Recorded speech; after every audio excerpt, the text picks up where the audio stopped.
ಬಿಹಾರದ ಘನತೆವೆತ್ತ ಗವರ್ನರ್ ರಾಜೇಂದ್ರ ಅರ್ಲೇಕರ್ ಅವರು ಗೋವಾ ವಿಧಾನಸಭೆಯ ಮಾಜಿ ಕಾರ್ಯದರ್ಶಿ ಹಾಗೂ ಕರ್ನಾಟಕ ವಿಧಾನಸಭೆಯ ನಿವೃತ್ತ ಕಾರ್ಯದರ್ಶಿ ಟಿ.ಎನ್. ಧ್ರುವಕುಮಾರ್ ಬರೆದಿರುವ ದಿ ಬಬಲ್ಸ್ ಆಫ್ ಮೆಮೊರಿ ಎಂಬ ಪುಸ್ತಕವನ್ನು ಬಿಡುಗಡೆ ಮಾಡಿದ್ದಾರೆ.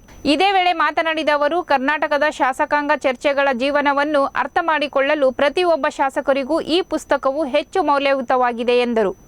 ಕರ್ನಾಟಕ ವಿಧಾನಸಭೆಯ ಅತ್ಯಂತ ಐತಿಹಾಸಿಕ ಘಟನೆಗಳನ್ನು ತಮ್ಮದೇ ಶೈಲಿಯಲ್ಲಿ ಸೆರೆ ಹಿಡಿದಿದ್ದಾರೆ ಎಂದು ಧ್ರುವಕುಮಾರ್ ಅವರನ್ನು ಶ್ಲಾಘಿಸಿದರು.